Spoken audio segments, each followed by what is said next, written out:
I mean, I mean, I told you. I tried to tell you. I tried to tell you. The New York Knicks beat the Toronto Raptors 126 to 100. Let's just pour one out. Let's pour one out for all the people that said the Toronto Raptors won this trade. Because I don't know where they're at. I don't know where they're at. We had over 13,000 people tune into our live stream. I didn't see anyone that showed up that said the Knicks lost this trade. So I'll ask you, who won the trade? Type K for the Knicks. Type R for the Raptors. Oh, it is fun. Winning is fun. But you know what's even more fun? When you have this guy on your basketball team. Jalen Brunson, you are nasty. You are one sick MFer. You are one of the best basketball players in the NBA.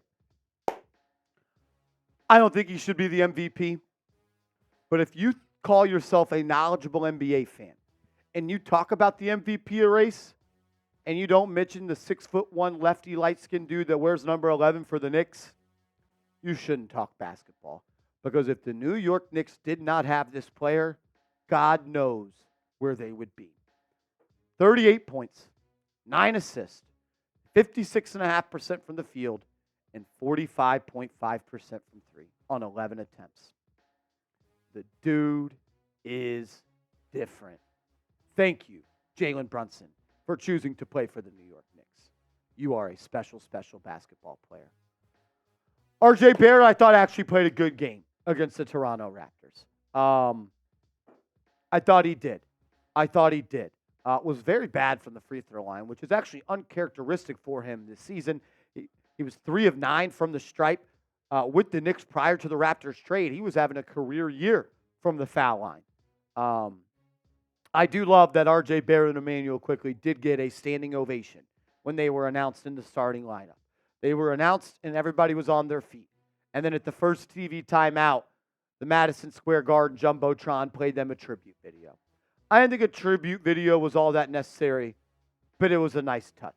And I got a lot of respect for Immanuel Quickley and RJ Barrett. I appreciate what they did for us. But at the end of the day, the New York Knicks won this trade. They are 10-1 following the trade in games that Jalen Brunson has played. This dude is really good at basketball.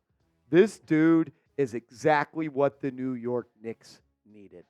They are 10-1 when games that Jalen Brunson and OG Anunoby have played. And he missed his shots from downtown. Blocks a 3 on RJ Barrett. All over the floor defensively. He was great. Also, Julius Randle was good as well. That's a player that I have been very critical of this year. A little heavy on the turnovers. But overall, man, played a damn good game. He played a damn good game. 18 points, 16 boards, 10 assists, 50+% from the field, and he's shooting the 3 ball a little bit better. If he can start to knock that down, that'll be huge for this team going into the spring. Yeah, a part of the trade as well is Precious Achiuwa, who may be in for a bigger workload than we initially anticipated, with the news coming out that Isaiah Hartenstein has a sore ankle and it caused him to miss the entire fourth quarter. If it's a playoff game, does Isaiah Hartenstein still play through the ankle? Maybe. Maybe they held him out because it was a blowout. But I love the way he played, and there's no doubt about it. He played with a little more juice because he was playing against his old team. Knicks need to have him bring that type of energy every single night. Showed his ability to put the ball on the deck, attack the rim. I thought he played great. Precious Achiuwa, we appreciate you. Will McConaughey says Fournier, Grimes, and 2 protected picks for Murray and A.J. Griffin, or Murray and Saddiq Bey. Who do you think gives us more now and in the future? I'm a bigger Saddiq Bey guy than A.J. Griffin. He has more size. I think he's a little bit better of a defender, and he went to Villanova. I think Saddiq Bey's 6'7". I think A.J. Griffin's 6'6", so not much different there. But I trust Saddiq Bey in catch-and-shoot situations more than A.J. Griffin. I think it'll have to be a little bit more than 2 protected picks, especially if you're getting back Sadiq Bey or Griffin. I think if the Knicks actually wanted to get a Dejounte Murray deal done, they're going to have to include Fournier, Grimes, their first-round pick next year, and a future first-round pick, and maybe even 2 protected first-round picks. I would do it. This team is on the cusp of being one of the best teams in the NBA. Windows to win in the NBA are never as long as you originally think. Push your chips in and let's go right now. Lewis, what up, man?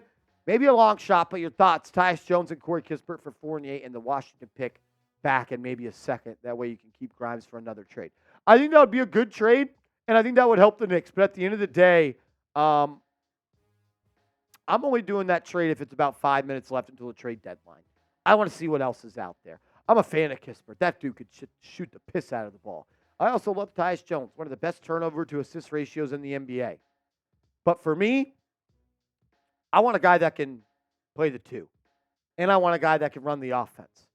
The guy I want to add at the trade deadline is someone that could be on the same floor, can be on the floor to close games alongside Jalen Brunson at that 2. I don't really have all that much confidence in Tyus Jones and Brunson being on the floor together. You're really small in the backcourt. But is it a trade that gets you better? But you'd be really long in the rotation again because you've taken one guy in Fournier that wasn't in the rotation, and you're adding a Tyus Jones and a Corey Kispert to the rotation. I don't see Tibbs going 11 deep. I don't think this trade would happen, to be honest with you. We'll get to more questions coming up in a second, but first, I got to give a huge shout-out to today's sponsor, Factor. Go to factormeals.com/KnicksChat50. Use the promo code KnicksChat50 and get 50% off your first order. If you're looking for fresh, never frozen, chef-prepared, dietitian-approved meals that you can get for breakfast, lunch, and dinner, as well as options for low carb, high protein, low calorie, and more, check out Factor. The food is awesome, and it'll keep you on track with your healthy lifestyle goals. Save yourself some money by using promo code KnicksChat50 at factormeals.com. If you were ready to give up on meal prepping, at least give Factor one try. The smoothies are awesome. I'm a big fan. There's a lot of meals. You get to pick your own that you like. It's factormeals.com/KnicksChat50. Promo code KnicksChat50. Well, McConaughey, assuming either would cost the same, Fournier and a protected first, would love you to compare Terry Rozier and Brogdon's game and who fits better. I think Brogdon fits a little bit better. Gives you a little bit more size. Brogdon's 6'4", 6'5". He can play the point, but he also can play off ball. And I trust him to be more of a switchable defender on defense, whereas Terry Rozier is only 6'1". I think Rozier is more gifted offensively. I think Rozier is probably the better player. But I hope that we've learned one thing from this R.J. Barrett and Immanuel Quickley trade. It's not always about an upgrade in talent. You don't always have to add another better player. Fit matters so much. And how much do I really want Terry Rozier and Jalen Brunson playing together? If I'm playing the Boston Celtics, and they roll out a lineup of Drew Holiday, Derek White, Jaylen Brown, Jason Tatum, and Porzingis. They don't have anyone on their team smaller than 6'4", 6'5" playing.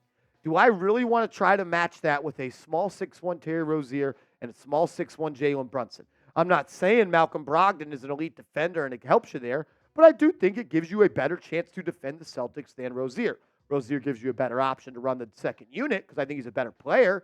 But I think the fit matters. And I want that guy to be able to play alongside Brunson and not be a defensive liability. That's just my take. KW, does Moses Moody do anything for you? No, I don't want Moses Moody. I want a guard. I want a guard. One that can create for themselves, can create for others, can hit open shots, and play alongside Brunson while also running the second unit. I don't necessarily think a score-first wing is really what the New York Knicks need right now. EC, do you think we have a chance against the Bucks or Sixers? Absolutely.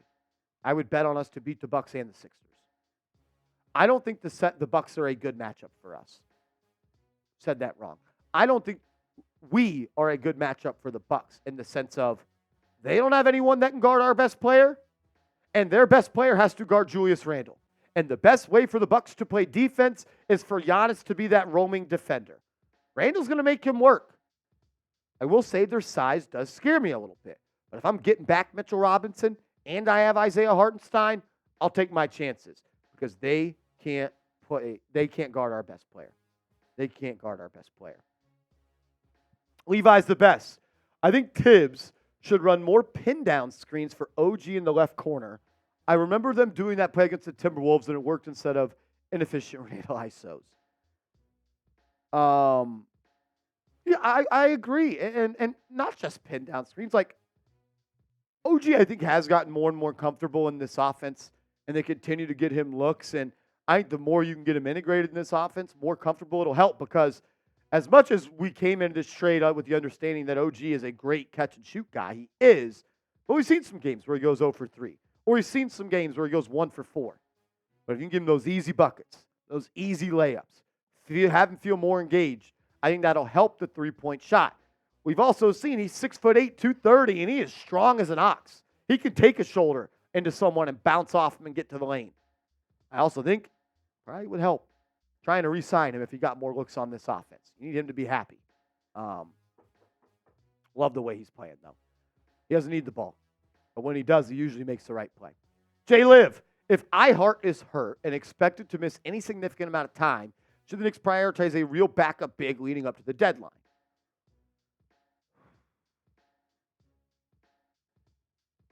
I'd probably just re-sign Taj Gibson. Because I'm under the understanding that Mitchell Robinson is going to come back. I told you guys he was not done for the year when they initially said that the Knicks applied for that. Just because they applied for that doesn't mean he's out for the year. In fact, when they didn't get granted the exception, that almost doubled down that he would be back. It was December 11th. They said 8 to 10 weeks. I don't know math, and I don't know calendars. But the playoffs start around April. That ain't 8 to 10 weeks. And I don't need Mitch to come back. As much as I love Mitchell Robinson, as much as I respect him, they don't need him to come back, and I don't even know why I said that. They don't need him to come back and be 100%. I don't know if he comes off the bench. I don't know if he starts, but he's not 100%. Give me 10 minutes in the first half. Give me 10 minutes in the second half, and protect the rim and crash the glass. That's where I'm at on that. Extended period of time. How much time? Like it's a sore ankle. They didn't say sprained ankle. They said sore ankle. You also got Jericho. Like, I'm not saying Jericho is someone that's going to move the needle. But he did start 14 games last year for you in January, and you had a winning record when Robinson went down last year. I can get 25, 26 minutes from Achua and 21, 22 from Jericho. Is that going to be beautiful? Is that going to win you games? No. That's why you got that dude wearing number 11. And hopefully number 30 continues to play well. As always, I just want to say thank you, and I appreciate you. And